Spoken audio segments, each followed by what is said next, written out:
So thank you very much. Representative Felix, would you like to introduce your bill, please? Thank you, Secretary and Vice Chair. Hopefully this is up. And members of the committee, I'm grateful to be here to present to you all HB 5777, which is the Support and Access to Bilingual Education Act. And if you can indulge me for just 1 second. So if passed, esta legislación creará Dual Language Programs Fund, administered por el Departamento de Estado de Educación, para los distritos escolares puedan empezar, expand, and improve PK through 12 dual language programs. Proficiency in a second or multiple languages can be a major tool for economic growth for our state and help improve this country's disadvantage in the world economy. And that is according to a policy passed in 1992 by this General Assembly. I was able to retain both languages through participation in a dual language program similar to the one in this bill while in school in Dominican Republic when I was just a young girl.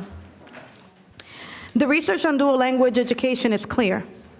All students, regardless of race, language, special needs, or income, receive social, academic, cognitive, and economic benefits through participation in well-implemented long-term dual language programs. But we cannot support the over 15,000 multilingual students in our state unless we create and fund these programs. So what are dual language programs? So these programs involve students engaging in the material in 2 different languages. For example, a student spends half of a day learning in English and then the rest of the half of the day learning in their native language. In contrast, traditional English language education focuses on English-only education.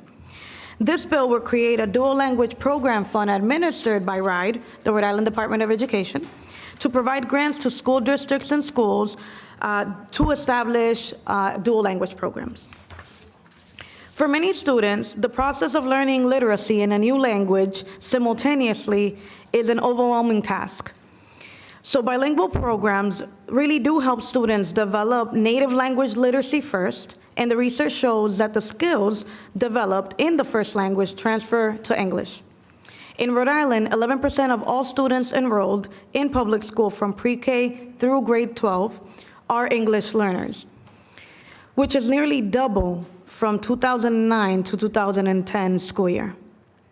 However, only 3% of our English learners or multilingual learners, the term varies, are enrolled in dual language programs. The overwhelming majority of our students in our public schools are in English language programs. And I want you to think about that for just 1 second. You barely, if at all, understand English, yet you're in an English-only classroom and being forced to basically assimilate. These programs are offered in Pawtucket, Central Falls, and Providence school districts. Unfortunately, to the dismay of many parents, South Kingston just recently closed their dual language program, and this is because of budgetary constraints. And it's important to know that the majority of school districts in Rhode Island have multilingual students, and all students should be supported.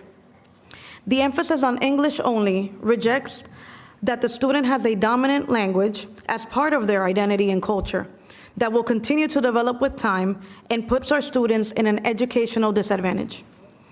Many other countries have recognized the importance of multilingualism and have implemented either mandatory or optional multilingual programs to better prepare their students for their future.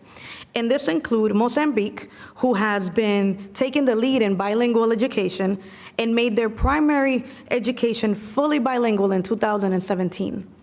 Spain adopted bilingual education in 1996. Lebanon, Syria, and Egypt all have triple language programs. In the US, Utah passed a similar bill as this one in 2008. In the state of Washington, New Mexico, and others have also enacted dual language immersion bills. And these are just to name a few. Dual language programs do not cost school districts extra money because the same teacher teaches in both languages. However, more funding is needed for initial materials in the target language and professional development cost when starting or expanding a program. I really want to thank RIDE and the Coalition for Multilingual Rhode Island for helping me work through this bill, suggesting amendments, and being here to testify in support of this legislation. And I thank you for your time and consideration. Thank you so much. Does anyone have any questions for the sponsor? Representative Cotter. Thank you. Super important legislation. I'm just curious, have you done a financial note on this? How much it would cost to implement? Not yet. So what we are proposing is a $300,000 allocation for the program to create a 3-year pilot. And according to RIDE, that's the amount of money that they would need in order to support our schools to be able to create these programs, even if they're starting anew, or to support the ones that they already have. So we're working with the governor's office, and we're hopefully meeting with the leadership in the House and the Senate to see if we can get that appropriation.